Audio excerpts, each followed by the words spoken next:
Assalamualaikum warahmatullahi wabarakatuh. Kami dari kelompok 1 ingin memaparkan hasil dari makalah kami yang berjudul Tata Cara Pemetaan Tema, Menyusun Jaringan Tema IPS dan Penyusunan Silabus IPS Terpadu. Pada kesempatan kali ini, saya akan memperkenalkan kelompok kami.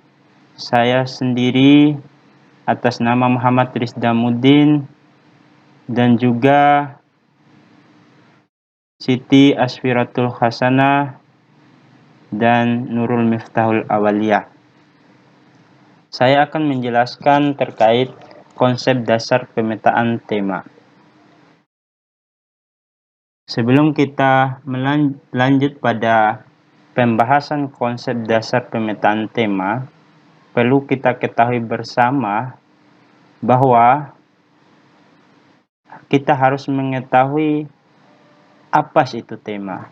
Tema adalah suatu kegiatan untuk memperoleh gambaran secara menyeluruh dan utuh semua standar kompetensi dasar dan indikator dari berbagai mata pelajaran yang dipadukan dalam tema yang dipilih.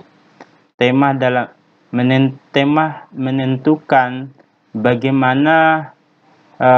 bagaimana kita bisa menyusun pada rencana pembelajaran tersebut. Dengan tema bisa kita ataukan dengan kompetensi dasar dan indikator. Dilanjut pada tujuan pembelajaran. Pembelajaran tematik merupakan pendekatan pembelajaran yang mengintegrasikan materi, pengajaran, dan pengalaman belajar melalui keterpaduan tema. Tema menjadi pengikat keterkaitan antara suatu mata pelajaran dengan pembelajaran lain. Artinya bahwa pembelajaran tematik ini bukan hanya berpatokan pada satu materi saja, melainkan dengan pembelajaran tematik ini, maka guru selaku pendidik mencampurkan terkait materi-materi yang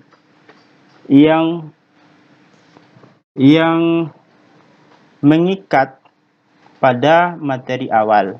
Contohnya akan dijelaskan oleh teman saya. Yang kedua adalah langkah-langkah dalam pengembangan model pembelajaran terpadu. Langkah-langkah pembelajaran terpadu adalah melakukan pemetaan pada semua standar kompetensi dan kompetensi dasar bidang kajian IPS per kelas yang dapat dipadukan. Kegiatan pemetaan ini dilakukan untuk memperoleh gambaran secara menyeluruh dan utuh. Kegiatan yang dapat dilakukan pada pemetaan ini antara lain dengan yang pertama, yaitu mengidentifikasi standar kompetensi dan kompetensi dasar pembelajaran. Jadi kalau kita mengidentifikasi standar kompetensi dan kompetensi dasar, maka ada pemetaan dalam rancangan pembelajaran tersebut. Akan penyusunannya secara struktur dan sistematis, sehingga ketercapaian pembelajaran di kelas akan tercapai sesuai dengan harapan kurikulum K13. Yang kedua adalah menentukan tema atau topik pengikat antara standar kompetensi dan kompetensi dasar. Yang kedua ini tentu sangat penting dan sangat urgen bagi seorang pendidik untuk menentukan tema yang diajarkan pada peserta didik. Misalnya karena tema ini menentukan pada rancangan pembelajaran itu sangat perlu dan sangat menentukan pada kegiatan proses pembelajaran di kelas.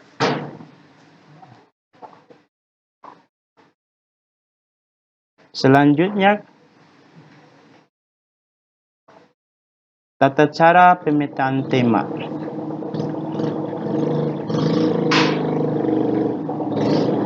Selanjutnya, beberapa ketentuan dalam pemetaan kompetensi dasar dalam pengembangan model pembelajaran terpadu IPS adalah sebagai berikut. Yang pertama tadi mengidentifikasi beberapa kompetensi yang saya sudah jelaskan tadi, kompetensi dasar dalam berbagai standar kompetensi yang memiliki potensi untuk dipadukan. Mengidentifikasi kompetensi dasar artinya di sini bahwa ketika kita mengidentifikasi atau tahu terhadap kompetensi dasar yang kita ajarkan, yang kita susun, maka bisa kita padukan dengan topik-topik yang lain. Misalnya, tentu di dalam kurikulum K13 itu tentu banyak model yang kita pakai seorang pendidik dengan contoh model Royal Play untuk bagaimana kolaborasi atau paduan dalam proses belajar mengajar tersebut. Yang kedua adalah beberapa kompetensi dasar yang tidak berpotensi dipadukan. Di sini yang kedua ini beberapa kompetensi dasar yang tidak berpotensi dipadukan. Di dalam kompetensi dasar bisa seorang guru, seorang pendidik mematukan beberapa komponen kompetensi dasar yang menurut yang tidak cocok atau tidak sesuai dengan beberapa materi yang kita ajarkan. Akan tetapi dengan dipadukan maka kompetensi dasar yang menurut kita tidak sesuai tadi kita cocokkan dengan kompetensi yang ada. Misalnya salah satu kompetensi dasar menurut tidak sesuai dengan materi apa yang kita ajar, maka kita selaku pendidik harus pandai-pandai atau jeli dalam memetakan kompetensi tersebut untuk dipadukan dengan kompetensi-kompetensi yang lain, sehingga proses pembelajaran kelak akan tercapai dan memenuhi standar kompetensi tersebut. Yang ketiga adalah kompetensi dasar yang sudah dipetakan dalam satu topik atau tema masih bisa dipetakan dengan topik atau tema lain. Di sini kompetensi dasar yang sudah dipetakan dalam satu topik atau tema masih bisa dipetakan dengan topik atau tema lainnya. Saya sudah jelaskan tadi, kita selaku pendidik harus jeli-jeli dalam mengotak-atik kompetensi tersebut. Misalnya tema yang lain, tapi dengan kompetensi dasar yang ini, tapi tema dalam kompetensi dasar tersebut berbeda dengan kompetensi sesuai dengan cocok dengan tema kompetensi dasar yang ada pada tema yang lain, sehingga kita selaku pendidik dituntut untuk jeli untuk memadukan topik atau memadukan kompetensi dasar sehingga ketercapaian tersebut dapat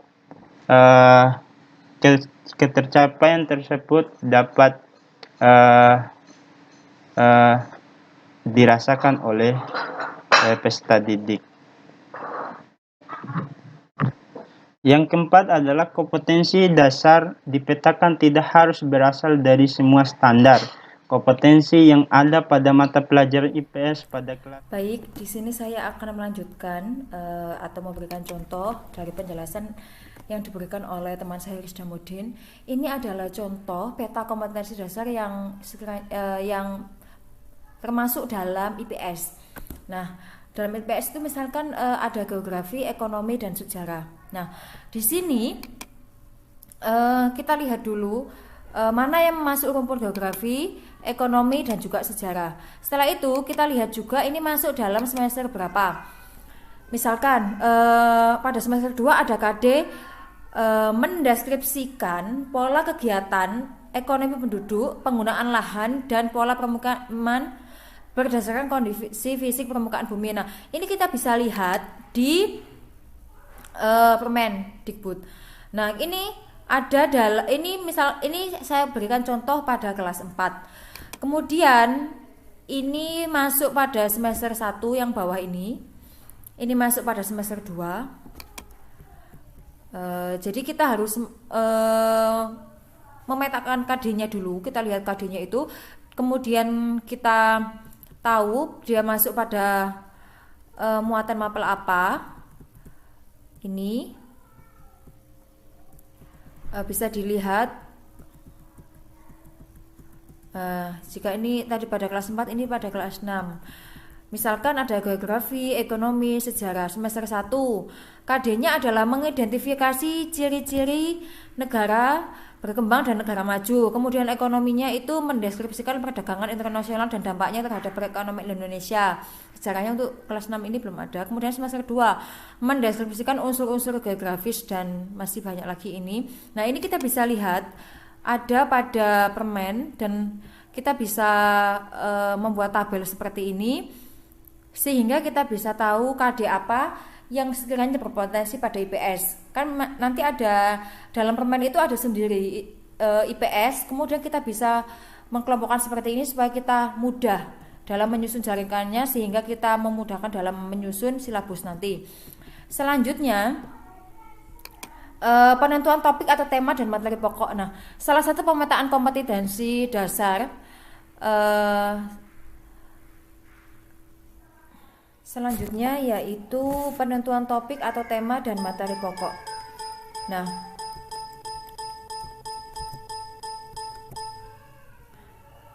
selanjutnya yaitu penentuan topik atau tema dan materi pokok.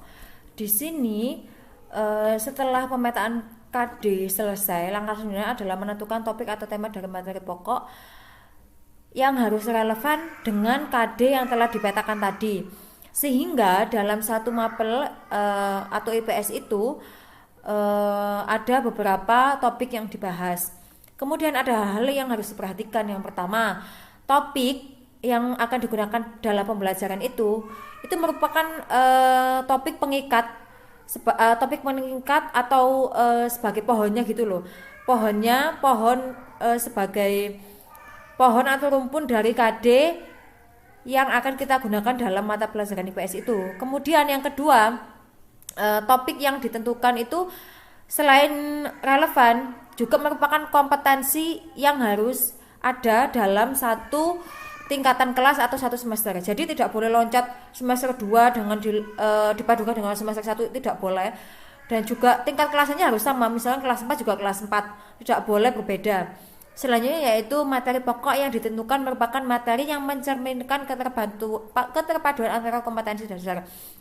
Jadi misalkan gini, setiap KD yang kita padukan itu materi pokok dari setiap KD, kan setiap KD itu nanti kita ada materinya, itu tuh harus sesuai, tidak boleh tidak sinkron.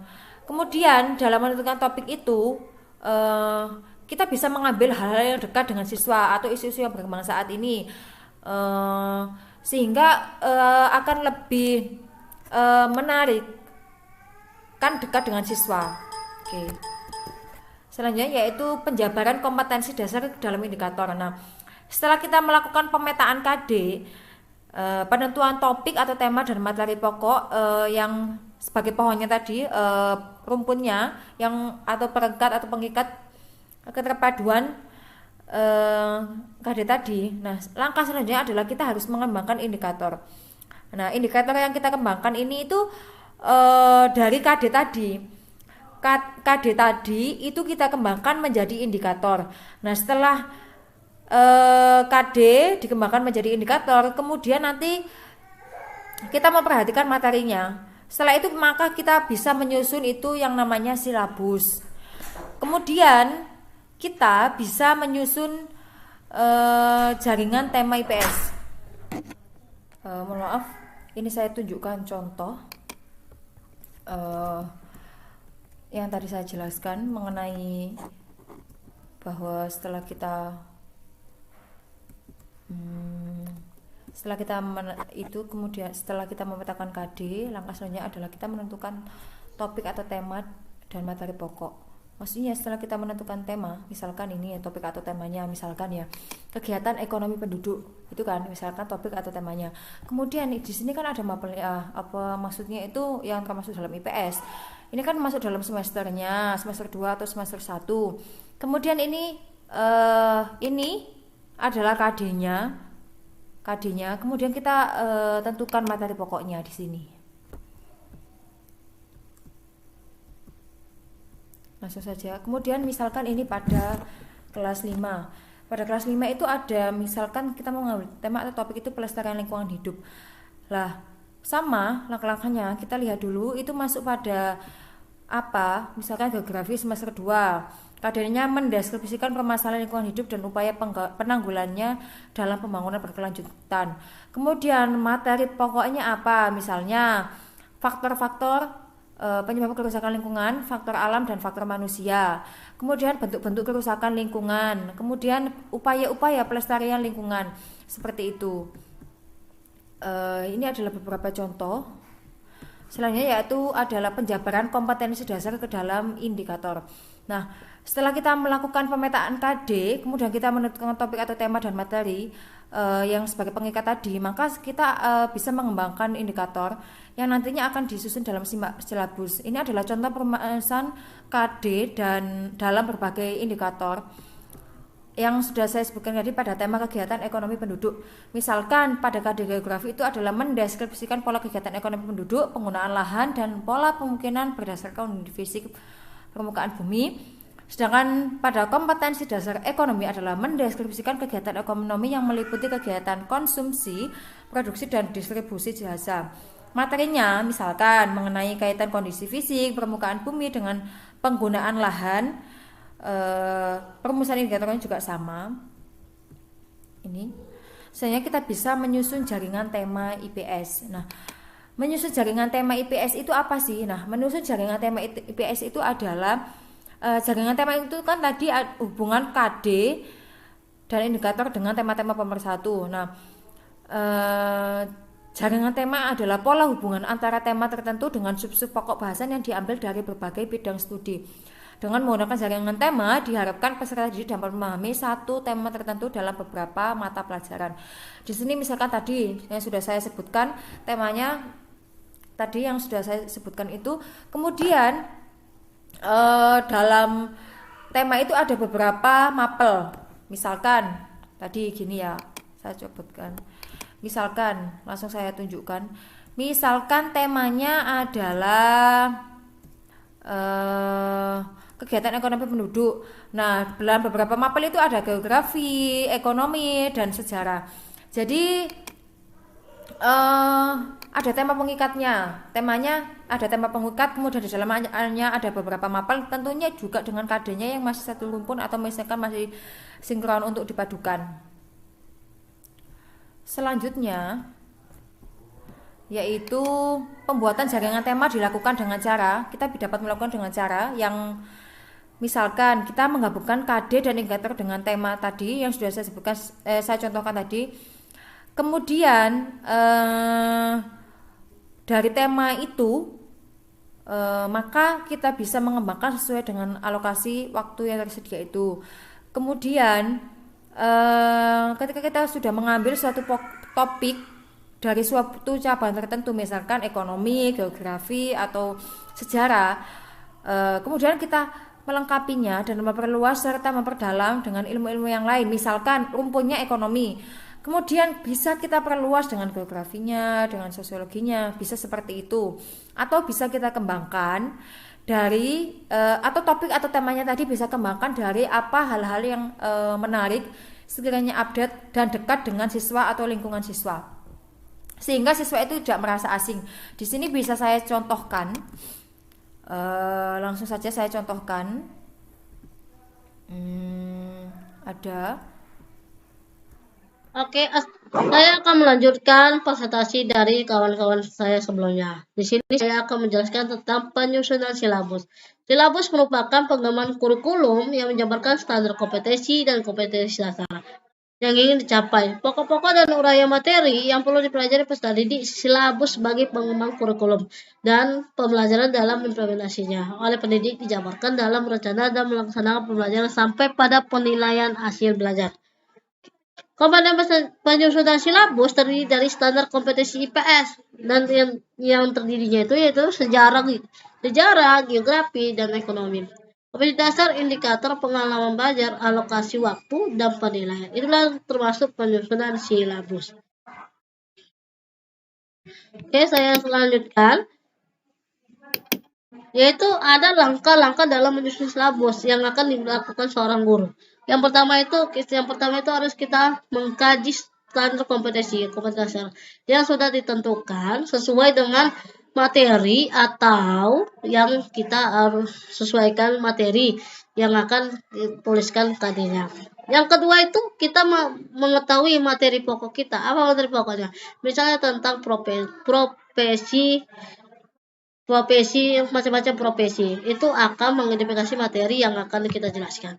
Yang ketiga itu mengembangkan kegiatan pembelajaran. Maksudnya di dalam kegiatan pembelajaran ini ada kegiatan pendahuluan, salam atau kegiatan pendahuluan itu ada salam, ada kita menyiapkan motivasi atau menyiapkan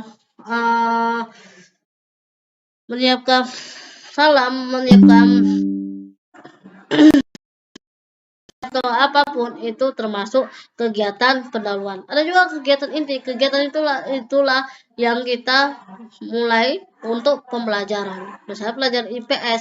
IPS itu kita belajar dan kita bercampur dan itulah termasuk kegiatan inti. Dari kegiatan penutup kita mengambil kesimpulan dan juga membaca doa apa kesimpulan yang dipelajarinya yang dari itulah termasuk mengembangkan kegiatan pembelajaran.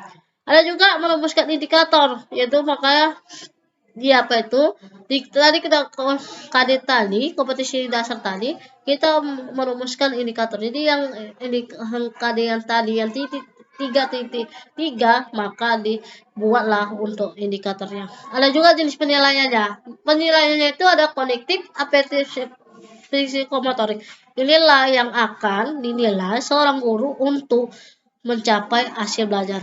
Hanya seorang guru di dalam silabus itu ada juga penulisan jenis penilaian.